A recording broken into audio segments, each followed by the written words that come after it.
Seaborne supplies are usually brought up from Vung Tau or Dang Tam by LST. In case of need, choppers bring in supplies directly to the decks of ships.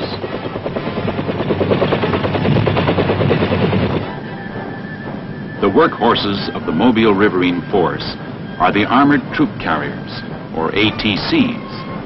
The ATC is armor-plated and has an armored canopy over the troop area. It can carry a 2.5-ton truck or a 105mm howitzer. The Command and Communications Boat, or CCB, is the control center for the Ground Forces Commander and the Boat Group Commander.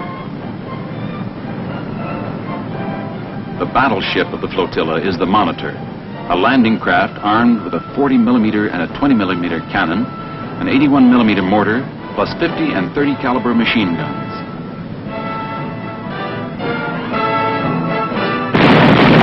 This variety of weapons makes this shallow draft vessel a versatile fire support ship.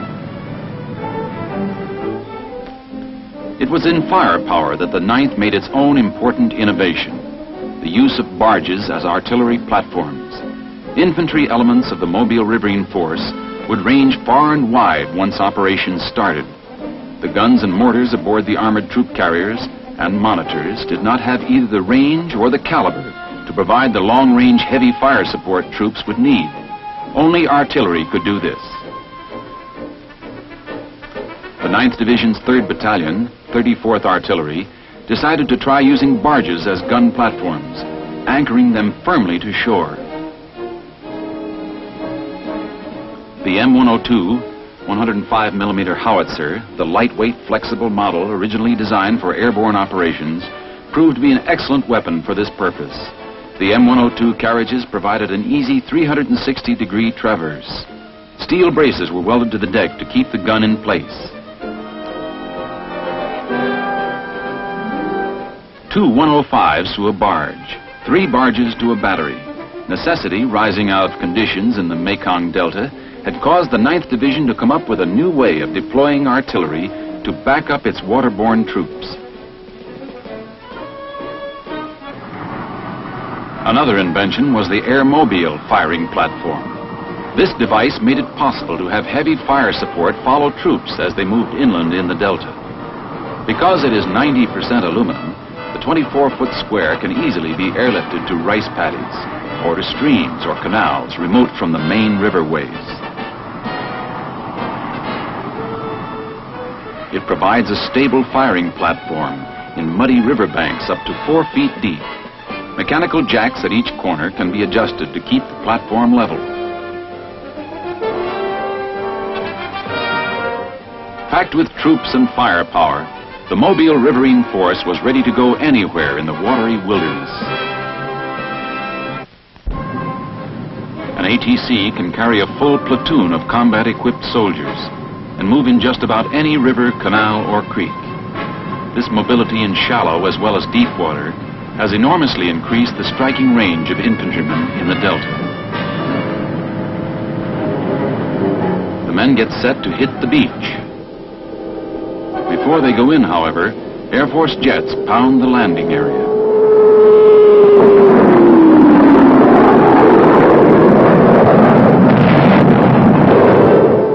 The fighter bombers saturate the vietcong positions. As the ATCs move into the beach, the men add their own fires to keep the enemy down.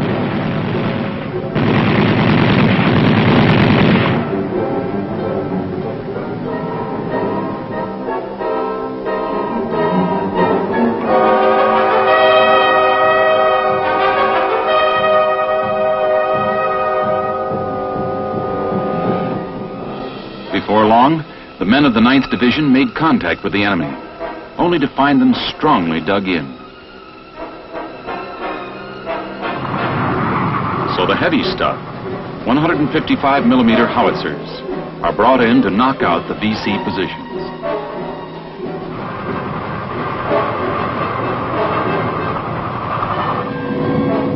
When the enemy tried to break off the battle, airborne reinforcements were called in to cut him off at the canal. All casualties were quickly evacuated and given emergency treatment on the hospital-equipped ships of the Mobile Riverine Force.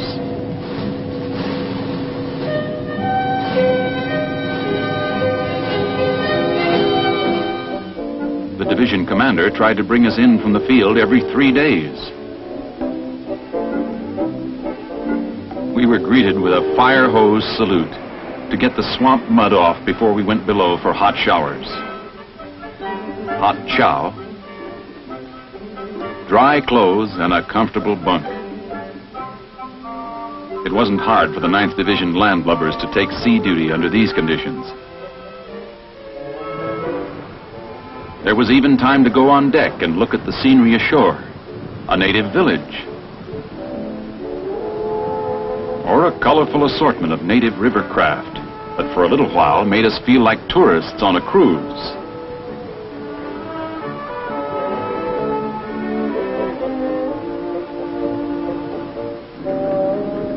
Soon enough, another passerby on the river brought us back to the fact that the war was very much with us.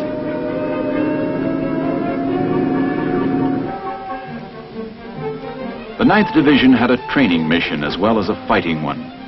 We were proud of our reliable academy that taught the fine points of fighting in Vietnam to newcomers,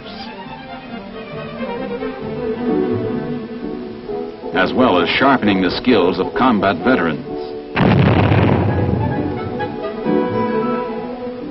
The importance of the academy was emphasized by frequent visits by the new commanding general of the 9th Division, Major General George O'Connor, who assumed command in June 1967.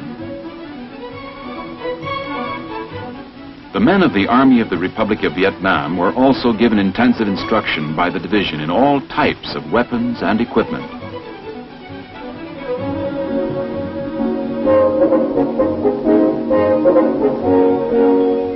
It wasn't long before training of this nature paid off. The South Vietnamese troops became more effective and acquitted themselves well in battles with the viet cong.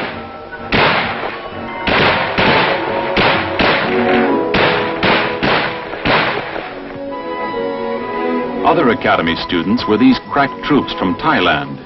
These tough little men are known as the Queen's Cobra Regiment. We oriented them on the use of the compass in land navigation and other equipment, emphasizing devices useful in jungle fighting. Their officers were given demonstrations in the tactics of counter-guerrilla warfare.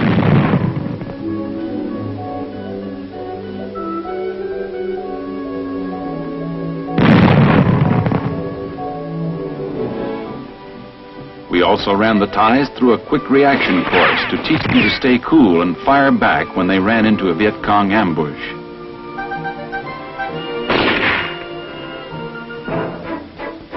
A very special school trains the 9th Division's long-range reconnaissance patrols. The beret and special patch its members wear testify to their elite status. The men are trained hard to develop stamina, strength, and alertness for their secret missions of reconnaissance, ambush, or sabotage. They must be able to endure a maximum of stress on a minimum of sleep, food, and water. They cannot expect help if trapped by the enemy. Their lives depend on their own resourcefulness and endurance.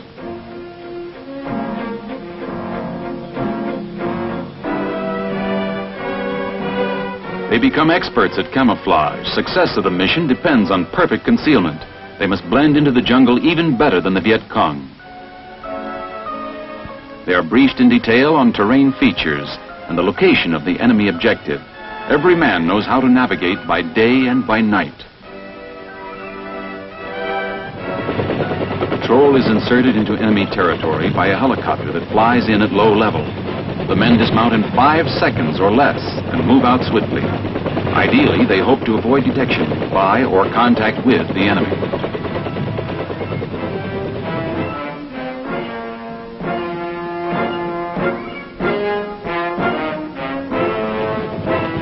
Mission accomplished, the team leader calls out an azimuth and the distance to the extraction point, then leads the patrol back.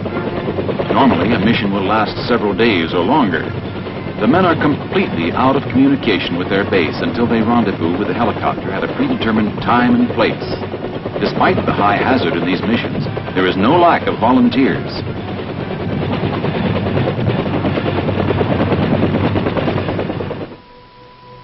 Far less exciting is the regular daily routine of combat, going out on patrol,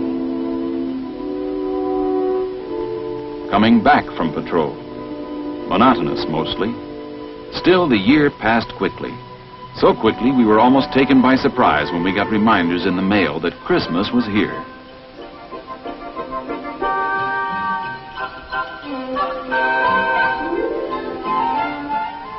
The item that really made this Yuletide a memorable one was this streamlined version of Santa Claus. She was minus only reindeer, but a very welcome visitor.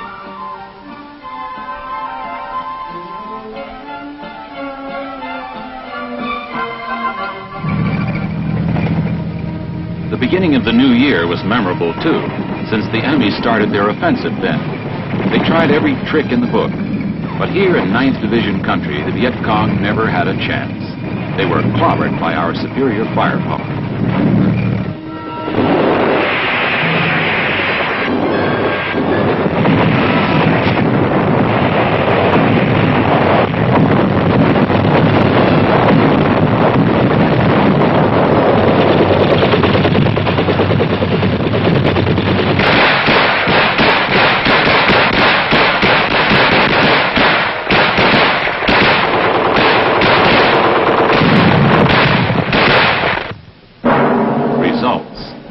VC were through fighting.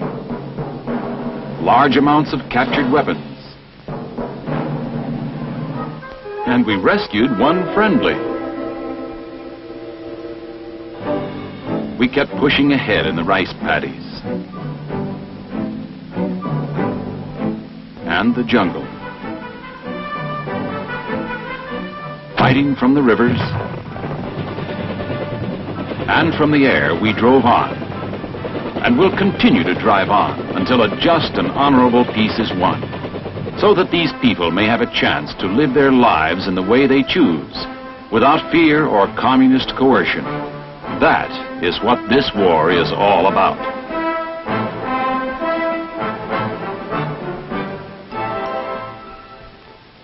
To achieve this, the 9th Division will stay on the job as long as it has to. Many new pages will be added to the division history. Many battle streamers were won in South Vietnam, and there may be several more before the 9th goes home. While it remains in Vietnam, it will do what it has always done: fight and win. That, in a phrase, is the story of the 9th Division. That is why its pride of outfit is so strong. That is why it cherishes its reputation as the old reliable